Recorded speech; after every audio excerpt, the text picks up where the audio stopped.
Lead on.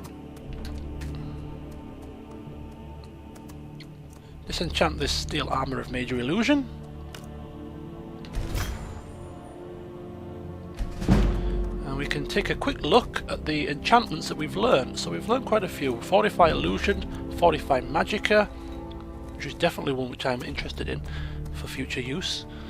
Fortify magicka regen, fortify restoration and magicka regen together.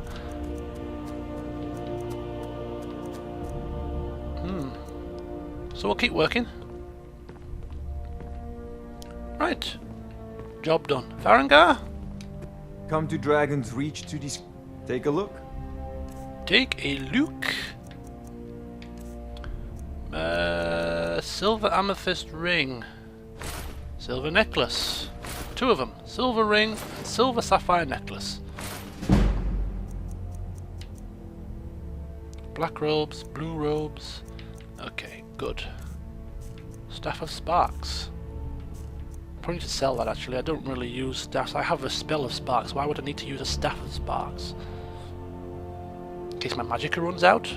It's pointless. Right, thank you. You know, if you've got the aptitude, you should join the Mages College.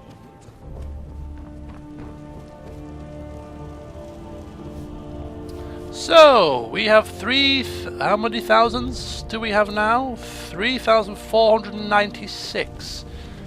I'm just going to check in with Avenici here to see how much it is to buy this house. The Jarl is, as you can imagine, very busy. Oops-a-daisy. It looks like I underestimated how much the house was. I thought it was 4,000, it's actually 5. So we've got a lot of work to do. Not to mention it's probably going to cost another extra 1,000 for all the upgrades, so let's make it 6. Oh god.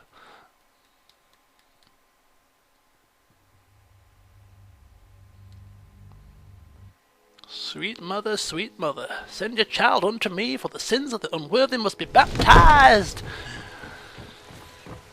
Okay, Lydia. We are good to go after I've leveled up. Now, because I'm going to be probably fortifying some stamina now. There we go. Then I'll fortify health next time, and then I will fortify some more magicka. Indeed. Thank you for that dramatic piece. Seeing as we're going to be starting to conjure at least atronachs, maybe familiars here and there, we're probably going to now work our way slowly up the conjuration tree. Now I'm not going to go for dual casting or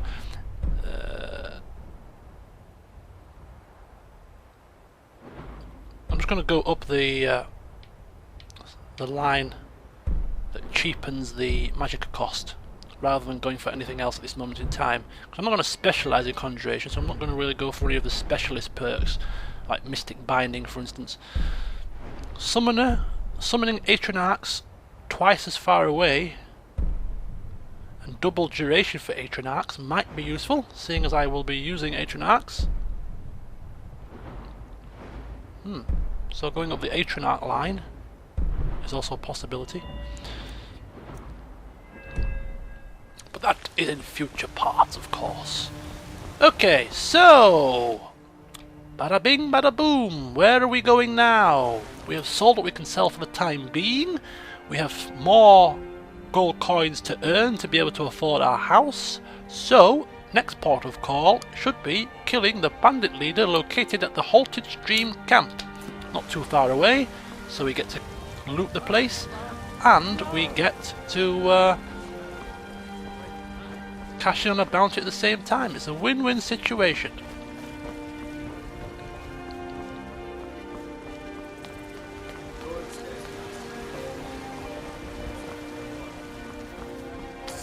So onwards we go to find that location, and as we do so we shall resume the story of Rislav the Righteous as we make our way across the plains.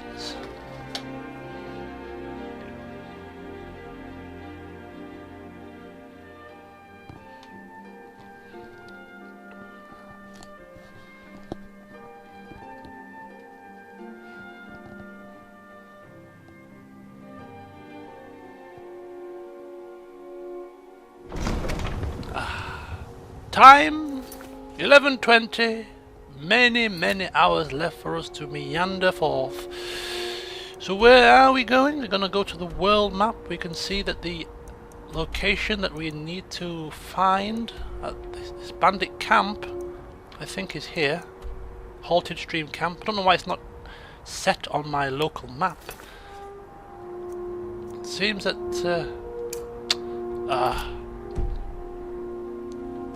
there we go. Now we're talking.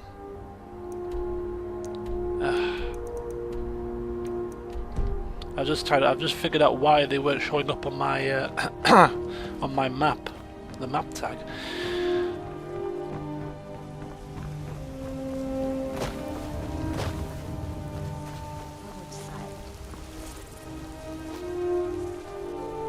Who the hell's that? Random bloody speech. Oh, is it the... Ah, my good friends are back. You have the force. I don't think I have anything left to sell, though. I believe we sold everything that we could. So, yeah.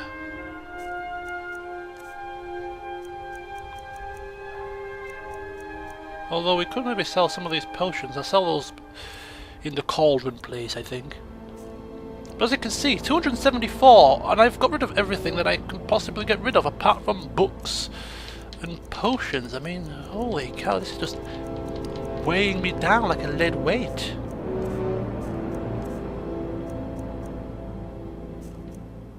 Oh no. Dragon scales and dragon bone. That is weighing me down. This one needs something.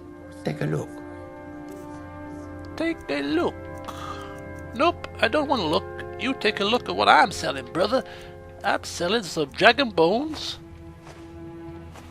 and some dragon scales, and that should lighten my load nicely. In addition to boosting my coffers up to 4,267, it's a win-win situation. Thank you, and goodbye. Now let's have a look. 199, not too bad.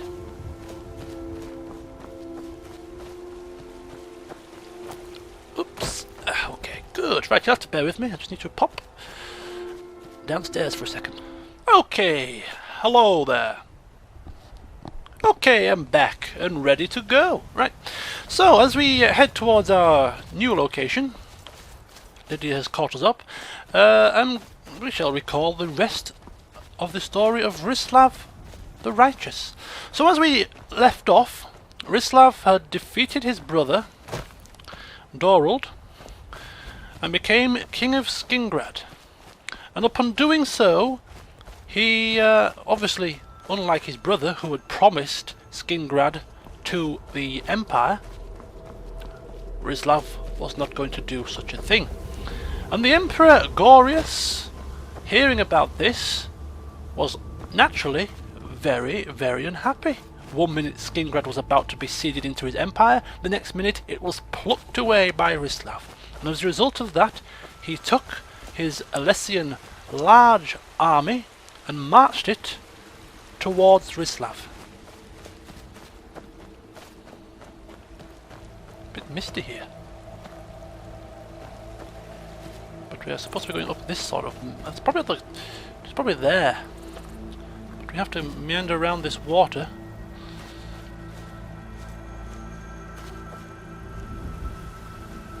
Hello, crabs. So Emperor Gorius and his huge, I'm talking huge force here, huge army of soldiers, made their way towards Skingrad and towards Rislav. Now the Emperor thought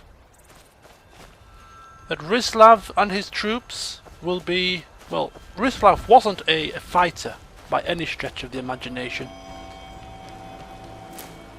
And this combined with the fact that Skingrad was still recovering from the plague that hit only a few years previous. Less than that, in fact, a few months previous. He thought that they would be in a position where they would just surrender pretty much straight away at the sight of such a large troop force We'll have to relay the story in a minute whilst we're being attacked here. Bear with me. You dare to interrupt my storytelling, bandits? You shall pay dearly for such an intrusion. Oh my god. Oh, he's a mage! A mage type! Oh, I've hit Lydia! Oh, I do apologise! Hello, archers. Woo! I don't think I got a single touch on these guys. Very nice work. Right. Let me just search the bodies. Iron dagger, petty soldier, definitely take that. Fur armour, and hide boots.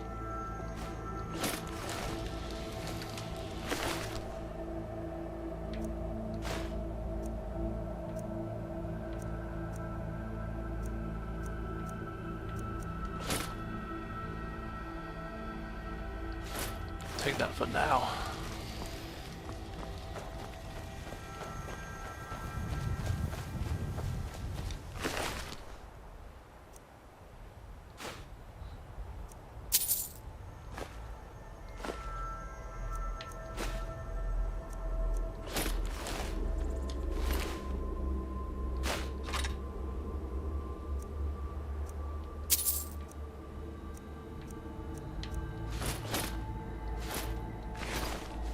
Okay.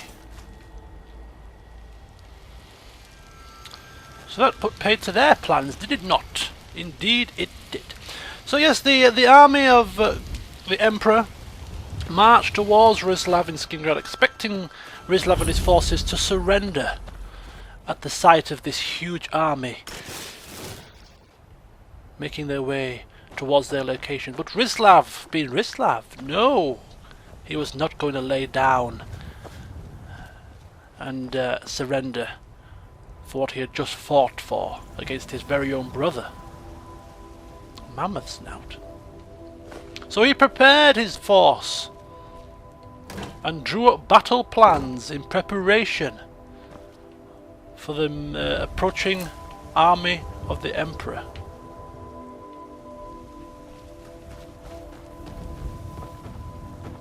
And I shall sit on this chair and take in the scenery as I relay the final snippets of information of this story. So, eventually, after finishing his plans, Rislav took his much smaller force to meet the Emperor's army, and they eventually met on what is now the Gold Road in Cyrodiil. And Rislav, being the humorous chap he was, had a little bit of a joke with the Emperor, stating that the kingdom of Skingrad was far too small for such a huge force, and that next time the Emperor should at least write to Rislav to announce his impending arrival, so that he could make the necessary preparations, I imagine. And the Emperor Gorius was not quite as humorous as Rislav, and thought that Rislav's utterings were the words of a madman, and therefore ordered some of his guards to arrest Rislav, who he thought had been taken over by the Daedric Lord Sheogorath due to his apparent mad ramblings. Upon doing so, Rislav raised his arm in the air, and at that exact moment his hawk flew high into the sky, which signalled to his forces that the time was now. And as he did so, the Lesserdan army were all in position, all in range of Rislav's archers, and were caught in a pass. Rislav took his guards and rode west as quick as he could, as if Kinnereth himself, or was it herself, I don't know, had blessed him with such a turn of pace. And upon doing so, upon clearing the pass, the eastern end of it was sealed by falling boulders, leaving the Emperor's army with only one way out, and that was to the west. Arrows from Rislav's very own troops rained down upon the Emperor's army. Gorius, enraged by what he had seen, chased Rislav from the Weald up to the highlands, and upon doing so found himself intercepted by the army in Kovac, the very own army of Rislav's father-in-law, King Justinius.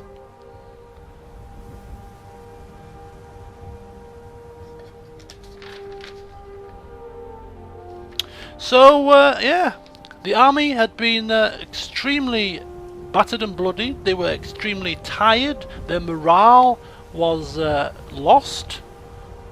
And as a result, they were defeated and had to retreat away to Nibene to lick their wounds. And this very defeat that had been bestowed upon them by the tactical genius of Rislav marked the downfall of the Alessian hegemony, eventually leading to imperial territories being pushed back, and the outlying states and kingdoms were allowed their independence.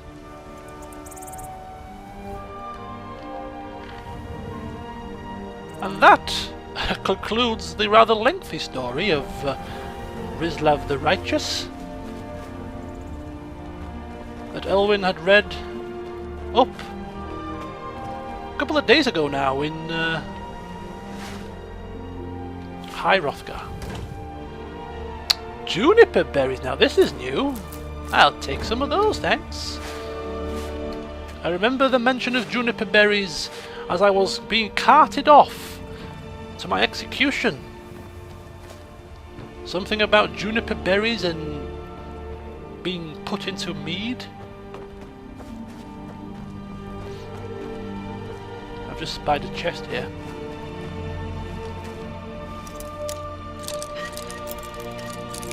Oops, the daisy. Okay, that's not good.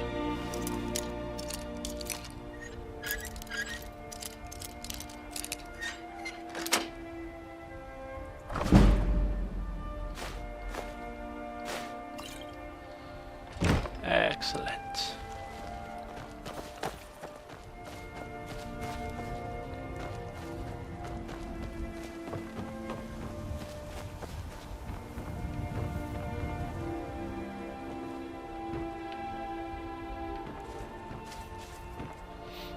Alright, so here we are at the bandit camp.